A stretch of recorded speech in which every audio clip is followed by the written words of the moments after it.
En las primeras horas del 18 de junio, mientras la ciudad de Puebla despertaba a un día aparentemente normal, agentes de seguridad estatal y federal se movilizaban con precisión quirúrgica. El objetivo: capturar a una de las mujeres más temidas del mundo criminal en el estado, Beatriz N., conocida en el bajomundo como la Reina del Sur, también llamada Narco Betty o simplemente la Betty, había sido localizada tras meses de inteligencia y seguimientos encubiertos. No era la primera vez que su nombre aparecía en los informes de la Fiscalía General del Estado. Su rostro ya había estado en boletines internos, en imágenes filtradas y en grabaciones obtenidas por drones de vigilancia. Sin embargo, a diferencia de ocasiones anteriores, esta vez no hubo margen para el error.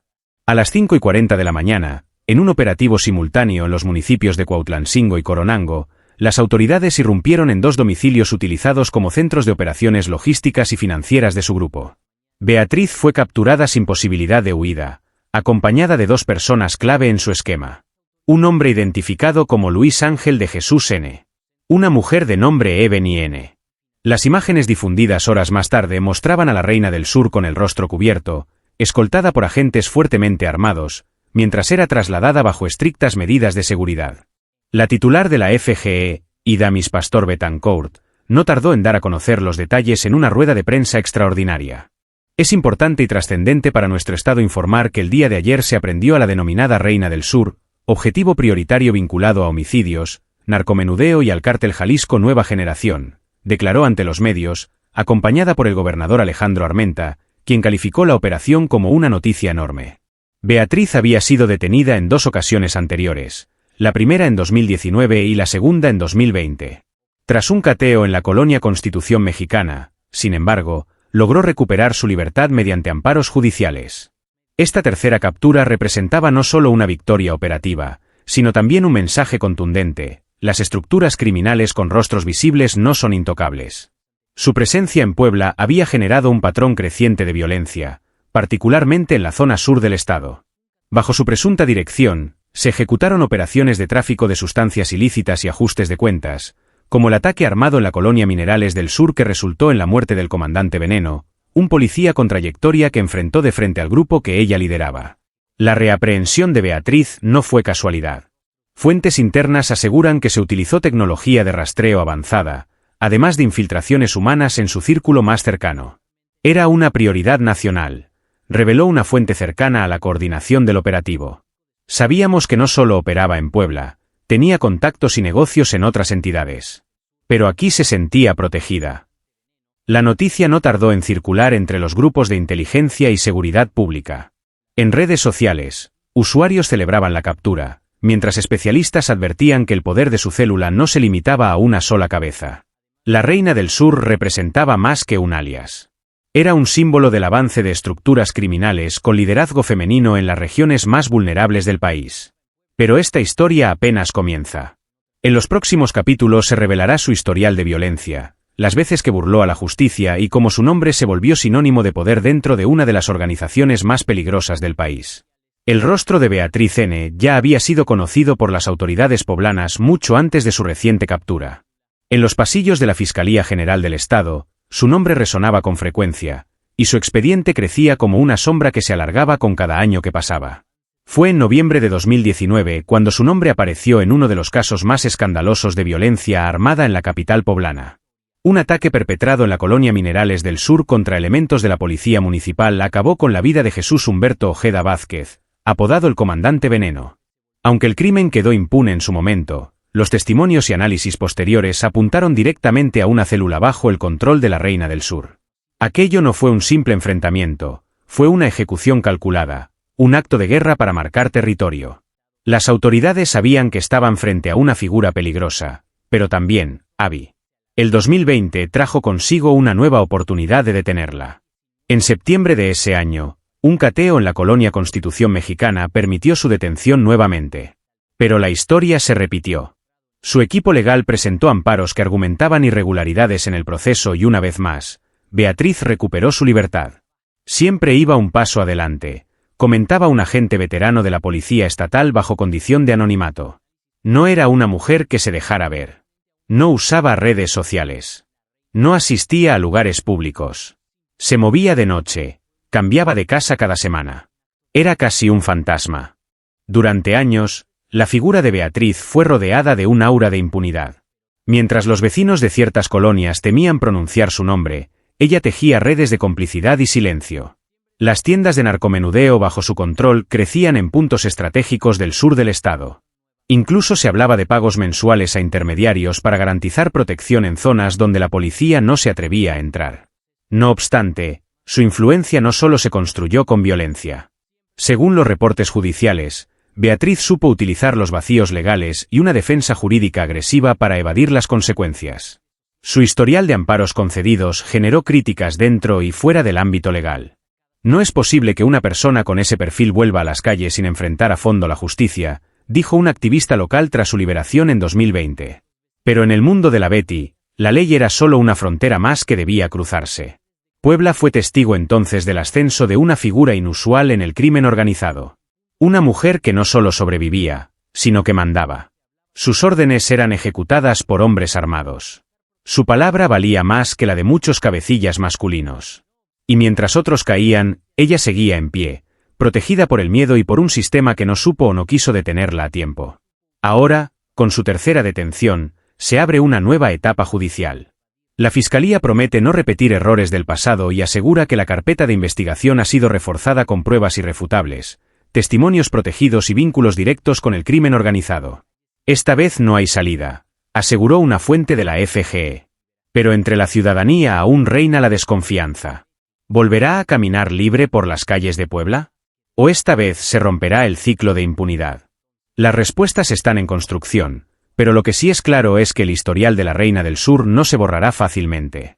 En el siguiente capítulo conoceremos cómo esta mujer llegó a ocupar un lugar de liderazgo dentro del CJNG, una organización conocida por su estructura jerárquica y su brutalidad. Porque detrás del alias hay una red. Y detrás de esa red, un modelo de poder femenino pocas veces visto en el narco mexicano. Cuando se menciona el cártel Jalisco Nueva Generación, la imagen que domina el imaginario colectivo es la de hombres fuertemente armados, líderes con apodos temidos y estructuras jerárquicas dominadas por figuras masculinas.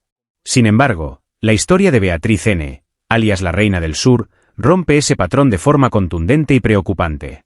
Según informes de la Fiscalía General del Estado, Beatriz no era una pieza menor dentro del engranaje criminal. Su papel no se limitaba a distribuir sustancias ilícitas en puntos estratégicos del estado de Puebla. Era una operadora de alto nivel, con mando directo sobre células de sicarios, distribuidores y recolectores de información. Su figura representaba una nueva tendencia dentro del crimen organizado, el empoderamiento de mujeres como líderes operativas dentro de grupos altamente peligrosos. En palabras del secretario de Seguridad, ella no pedía permiso para actuar. Coordinaba desde la sombra, con una red de lealtades construida a base de miedo, favores y dinero. Su liderazgo era efectivo porque combinaba inteligencia con crueldad. Esta estructura se consolidó particularmente tras la captura o eliminación de cabecillas locales que previamente controlaban ciertas zonas de Puebla, dejando un vacío de poder que Beatriz supo ocupar con rapidez. La Reina del Sur no actuaba sola. De acuerdo con registros obtenidos por inteligencia estatal, mantenía contacto constante con emisarios del CJNG en estados como Veracruz, Guerrero y Jalisco. Aunque su presencia era más fuerte en la región sur de Puebla, su red llegaba a municipios colindantes donde se encontraban puntos de almacenamiento y distribución. Pero lo más inquietante no era la amplitud de su operación, sino la fidelidad que generaba. Beatriz no era solo temida, también era respetada. Algunos testimonios recabados por la Fiscalía indican que muchos de sus subordinados se referían a ella como jefa, con un tono de admiración, no solo de obediencia. Esa dinámica rompe el estigma del narco clásico. Beatriz había logrado instalar una lógica de liderazgo donde el género no era obstáculo, sino parte de su estrategia. Analistas en seguridad señalan que esta transformación dentro de organizaciones como el CJNG obedece a una realidad inevitable. Mientras más presión ejercen las autoridades sobre estructuras conocidas, más se diversifican los perfiles de quienes las comandan.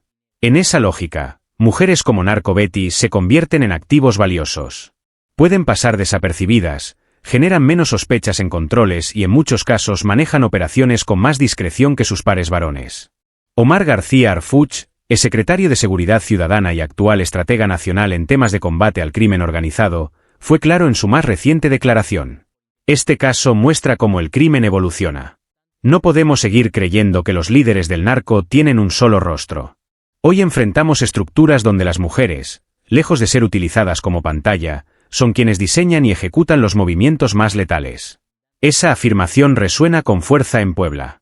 La figura de Beatriz N. representa un fenómeno que las instituciones de seguridad apenas comienzan a entender y enfrentar. Su ascenso no fue casual. Estuvo respaldado por alianzas, corrupción local, rutas de distribución y una red de colaboradores que sabían que detrás de una mujer aparentemente invisible se escondía una estratega implacable. En el próximo capítulo veremos cómo esta detención se suma a una escalada de operativos en Puebla, que ya ha sido calificado como un nuevo campo de guerra entre organizaciones rivales. ¿Y por qué las autoridades temen que, tras la caída de la Reina del Sur, estemos ante una fase aún más violenta de la disputa criminal en el Estado? La detención de Beatriz N., alias la Reina del Sur, no fue un hecho aislado. Apenas una semana antes, las autoridades habían logrado otra captura de alto impacto. Alberto N., conocido como La Marrana, quien se hacía pasar por miembro activo del CJNG y estaba señalado como uno de los generadores de violencia más agresivos en el Estado. 2 golpes certeros en menos de 10 días. Pero lejos de ser un final, estas acciones marcaron el inicio de un nuevo capítulo en la disputa criminal por el control de Puebla. Lo que antes era considerado un territorio de tránsito o de bajo perfil, hoy se ha transformado en un eje estratégico del crimen organizado. Puebla, con su cercanía a rutas de distribución hacia el centro y sur del país y su creciente infraestructura urbana, se convirtió en objetivo de grupos que buscan expandir su dominio más allá de sus bastiones tradicionales. Y el CJNG ha sido uno de los más agresivos en esa expansión. La caída de la Reina del Sur dejó al descubierto algo más que una red de narcomenudeo. Según declaraciones del fiscal regional, la operación reveló conexiones con células activas en estados como Veracruz y Morelos, así como el uso de Puebla como punto de logística, reclutamiento y ocultamiento. En otras palabras, el Estado no era solo una plaza, era una base de operaciones en expansión. El gobernador Alejandro Armenta, visiblemente preocupado, declaró en conferencia de prensa que estos arrestos son noticias enormes, pero también son un llamado de alerta. El mandatario pidió reforzar la presencia federal en el Estado, así como una revisión profunda de las estructuras locales de seguridad. No basta con capturar. Hay que garantizar que no se replique el patrón de impunidad que vimos en el pasado. Insistió. Por su parte, Omar García Arfuch fue aún más directo. En un mensaje a medios, afirmó que Puebla ya no puede ser vista como un territorio en disputa menor. Hoy es un escenario activo. Debe ser vista como un territorio en disputa menor. Hoy es un escenario activo de guerra criminal, con grupos enfrentándose por el control territorial, el reclutamiento de jóvenes y el dominio del narcomenudeo. En su análisis, Arfuch subrayó que es indispensable una estrategia de contención que integre inteligencia, presencia en campo y políticas sociales para frenar el reclutamiento. La ciudadanía ya lo percibe. En colonias como La Resurrección, San Pablo Xochimehuacán o San Bartolo, el miedo ha dejado de ser ocasional. Comerciantes han denunciado extorsiones cada vez más frecuentes, mientras que madres de familia relatan cómo sus hijos son abordados por reclutadores disfrazados de ayudantes comunitarios o entrenadores deportivos. Expertos en seguridad advierten que la presencia del CJNG en Puebla no es solo una amenaza por su violencia, sino por su capacidad de mimetizarse en el entorno. No llegan con uniformes o armas a la vista. Llegan con préstamos, con favores, con dinero para las fiestas patronales. Se infiltran, seducen y cuando uno quiere reaccionar, ya están dentro, explicó un investigador local. La captura de la Reina del Sur puede haber debilitado una parte de esa estructura, pero también ha encendido las alarmas. Con su caída, surgen vacíos de poder que otros buscarán ocupar. La experiencia en otros estados muestra que tras un golpe fuerte a un líder, puede venir una oleada de violencia, tanto para ajustar cuentas como para consolidar nuevas lealtades. Puebla, que durante años luchó por mantenerse fuera del radar del gran crimen organizado, hoy enfrenta una realidad distinta. Las autoridades han prometido no bajar la guardia. Pero la pregunta que muchos se hacen en silencio es, ¿estamos aún a tiempo de frenar la guerra o ya estamos dentro de ella? La historia de Beatriz N. no termina con su captura. Es el punto de partida para comprender cómo el crimen organizado se transforma, se adapta y penetra silenciosamente en los estados que alguna vez creyeron estar a salvo.